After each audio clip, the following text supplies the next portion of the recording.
Section 12.2 continued. Here we're going to be multiplying matrices. So to find A times B,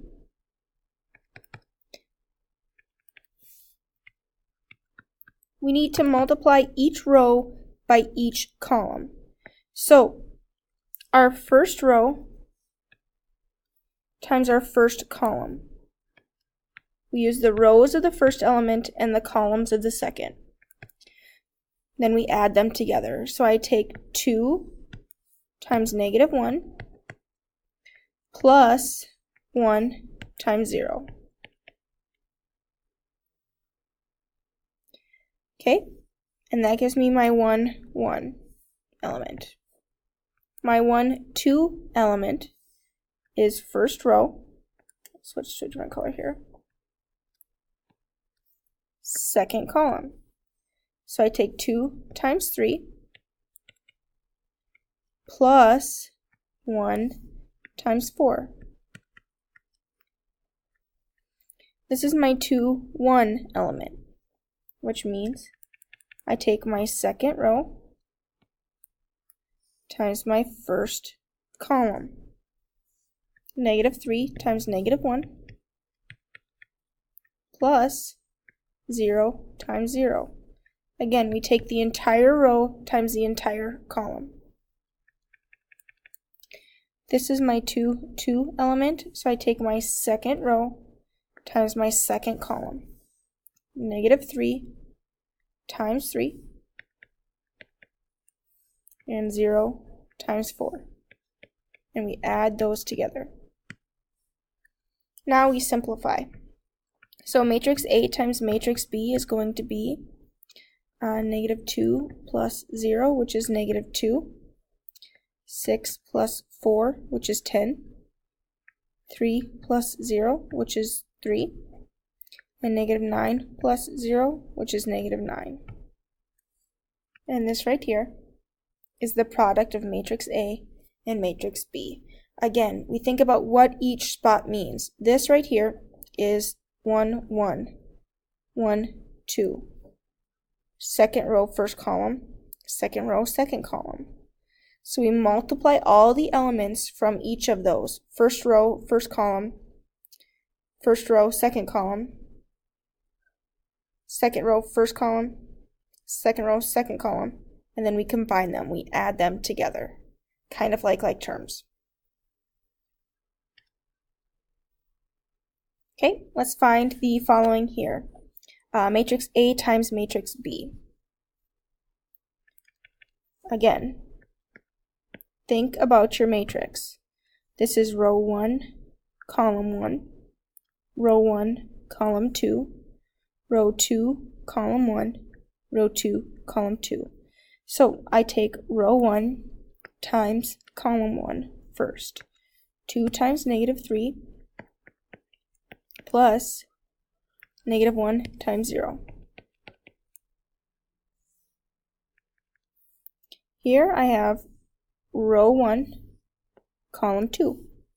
So I take 2 times 1 and -1 times 2, and I add those together. I have row 2, column 1, row 2, column 1.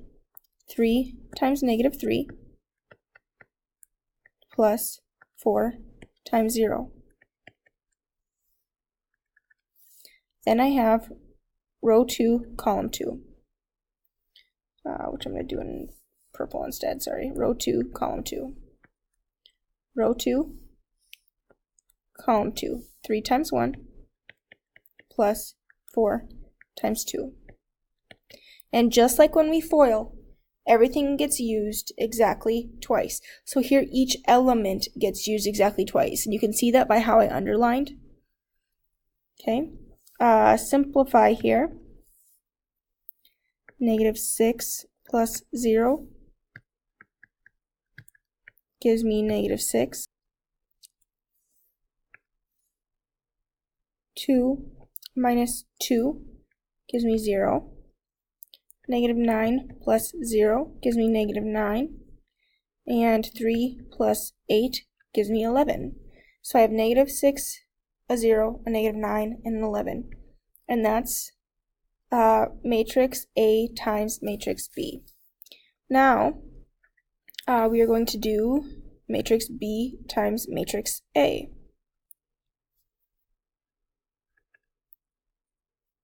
Okay, I'm going to rewrite these here because we want B first. And the order does matter because we use rows of our first and columns of the second. So our order matters. B first, then A. So matrix B times matrix A is going to be row 1 times column 1, negative 3 times 2, and then 1 times 3. And we add those together.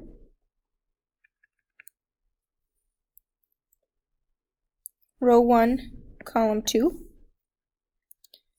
negative 3 times negative 1, and 1 times 4.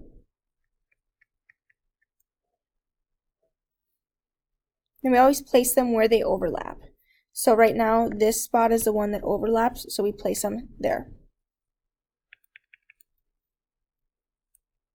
Row 2, column 1 is right here. So we have 0 times 2 plus 2 times 3. And 2, 2. Row 2, column 2. So I take 0 times negative 1 plus 2 times 4. I'm going to simplify here. Negative 6 plus 3 gives me negative 3. 3 plus 4 gives me 7. 0 plus 6 gives me 6. And 0 plus 8 gives me 8. And this is matrix B times matrix A.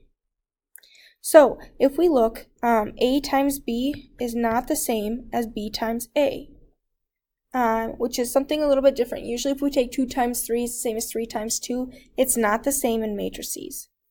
Not the same. Order matters here. Example 4, applying matrix multiplication. In 1966, Washington and the New York Giants played the highest scoring game in NFL history. The table on page 775 summarizes the scoring. Touchdowns worth 6 points, a field goal is worth 3, a safety worth 2, and a point after touchdown is worth 1 point. Using matrix multiplication, what was the final score? So here, I'm going to create a matrix for Washington and one for the New York Giants. I'm going to do touchdowns first, then field goals, then safeties. There weren't any safeties, which is common. Point afters, 9 and 5. I'm going to multiply by our scoring matrix. So times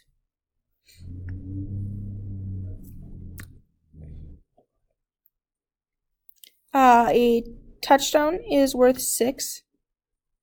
A field goal is worth 3. 2 and 1. Safety and extra point. And we have to put our matrix this way, guys, because we have to have the same number of elements in our row of the first matrix as we do in column of our second. So now we can multiply here. I'm going to take 10 times 6 plus 1 times 3 plus 0 times 2 plus 9 times 1. And this gives me Washington. New York, 6 times 6, and we only have the one matrix there, one column, so that's going to be what we go with. 0 times 3, 0 times 2, and 5 times 1.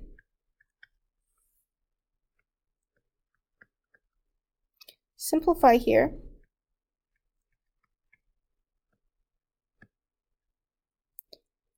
Uh, 60 plus 3 plus 0 plus 9 gives me 72. Here I get 36 plus 0 plus 0 plus 5, 41. So the final score was 72 to 41. Okay, Washington scored 72, and the New York Giants scored 41. And some of you guys are probably thinking, why would I set up a matrix to do that? I'm going to do the exact same thing. You are going to do the exact same thing to do it on paper or in your head. This just organizes it a little bit better.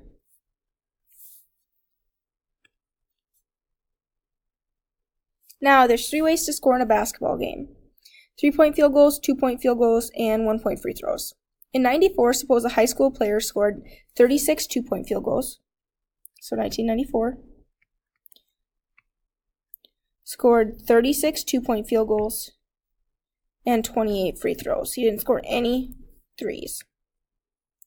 In 2006, suppose a high school player scored 7 3-point field goals, 21 2-points, and 18 free throws. Using matrix multiplication, how many points did each player earn? We know that 3s are worth 3, 2s are worth 2, and free throws are worth 1. So, 0 times 3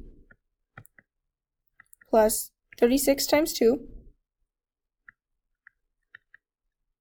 plus 28 times 1. 7 times 3 plus 21 times 2 plus 18 times 1.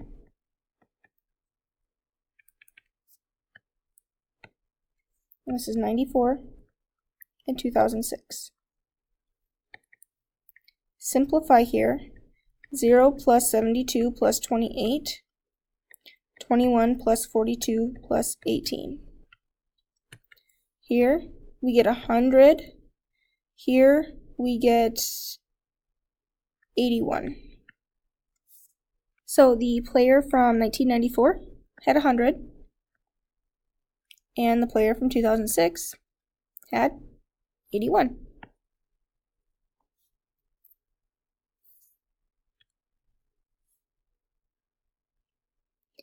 We can multiply two matrices A and B only if the number of columns in A is equal to the number of rows in B.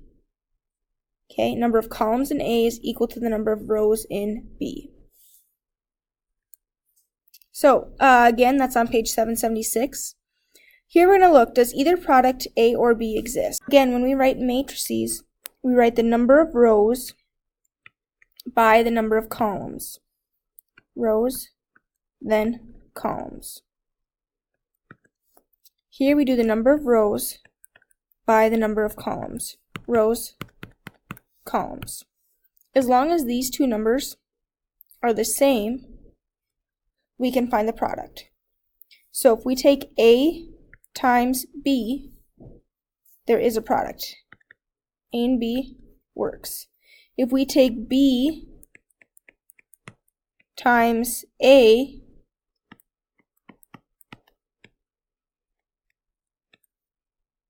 it does not work.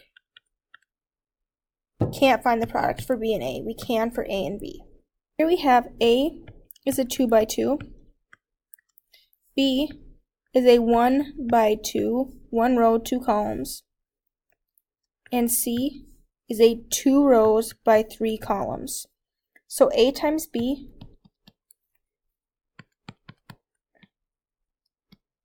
no. B times A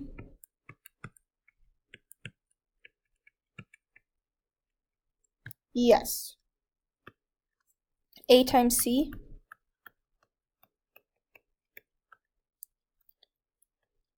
yes. So again, if the number of columns of your first matrix equals the number of rows of your second, you are good. There's another take note on 776 for properties. And there's your assignment.